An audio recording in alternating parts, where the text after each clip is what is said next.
Bonjour tout le monde, mon nom est Julie Ravenda, conseillère aux communications à la QCPE. Ça me fait plaisir aujourd'hui de faire une petite capsule en collaboration avec ma collègue Véronique Pelletier du service éducatif. Donc, un visage que vous avez vu déjà dans quelques capsules depuis les dernières semaines. Donc, aujourd'hui, on vient vous parler de la technologie avec les parents au service de la qualité, au service de la qualité. Ce qu'on va vous expliquer un peu plus tard dans la capsule.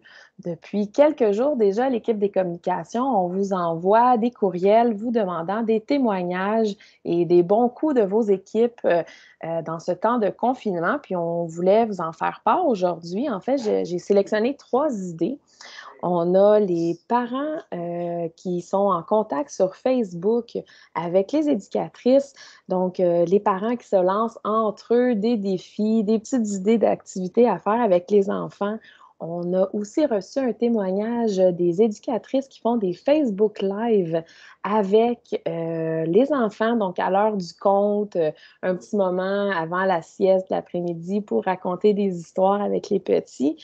Puis, on a aussi, Véronique m'a fait part d'un CPE qui, par groupe d'âge, se rencontre en Facebook Live ou en Messenger, là, donc tout le monde se voit puis ils peuvent communiquer.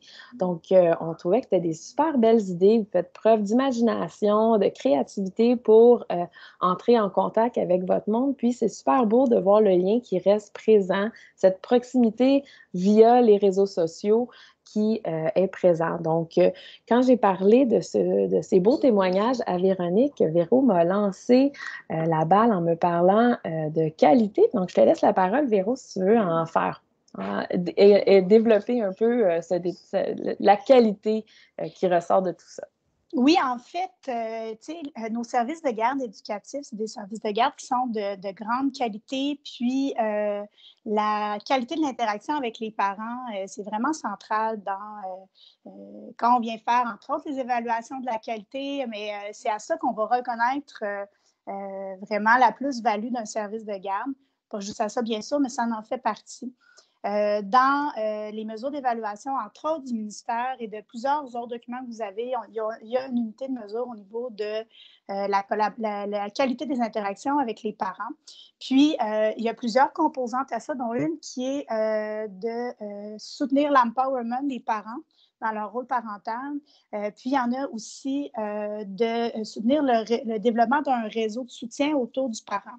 Puis, dans le contexte actuel, ces deux axes-là sont super intéressants à travailler parce que même si votre milieu de garde est devenu un service de garde d'urgence, puis ce n'est pas nécessairement tous vos parents, tous vos enfants qui sont là, vous pouvez quand même continuer de travailler la qualité éducative en gardant un lien puis une liaison avec les parents via justement l'utilisation maintenant de toutes ces belles plateformes-là. Un autre élément aussi à ne pas oublier, c'est que dans les principes de base de notre programme éducatif, on a, vous vous rappelez, le partenariat avec le parent qui est un principe de base qui est transversal à tout ce qu'on fait. Et en travaillant notre relation avec le parent, en soutenant cette qualité de relation-là, de partenariat avec le parent, on vient par ricochet travailler sur le bien-être du tout petit. Donc, même si le tout petit n'est pas dans votre milieu, bien, par la relation que vous entretenez avec le parent, même si votre service de garde est fermé, mais vous êtes capable d'avoir un impact sur le tout petit. Puis cette chose-là peut se faire, entre autres, via bien sûr, les réseaux sociaux. Donc, moi, je mettrais vraiment l'emphase sur la question du partenariat, parce qu'un partenariat, ce n'est pas que le service de garde donne des calendriers, des contenus, des activités aux parents, mais qu'on y va vraiment dans quelque chose qui vient s'inter-influencer. Hein. On donne autant qu'on reçoit du parent. Dans cette perspective-là, on peut penser d'avoir un genre justement de groupe où on peut animer des discussions avec les parents, poser des questions. Ça pourrait être, par exemple, un groupe, par exemple Skype, comme le CPE est ouvert, mais de telle heure à telle heure, on a toujours une éducatrice qui est branchée sur une genre de plateforme. Si les parents sont intéressés à venir, ils peuvent venir avec leur enfant ou pas. C'est juste pour dire qu'on est fermé pour vous, les parents, mais on est quand même ouvert. Fait que si vous avez des questions, vous voulez des inspirations, vous avez le goût d'échanger entre parents, Nous, au CPE, on offre cette plateforme-là, puis on a une éducatrice qui est là si vous voulez, si vous avez des inquiétudes, des questions, des enjeux. Ça valorise notre expertise comme service de garde. Puis, tu sais, un service de garde éducatif, c'est pas ouvert, fermé, ça ouvre à 7 puis c'est fermé à 6 heures. C'est un service de garde, c'est toujours vivant dans le cœur des tout-petits puis dans le cœur des enfants. Puis c'est une façon qu'on puisse le faire. Puis, en ayant ce contact-là régulier avec les parents, vous les connaissez, vous êtes en proximité physiquement, mais en proximité mentalement, affectueusement aussi avec les parents.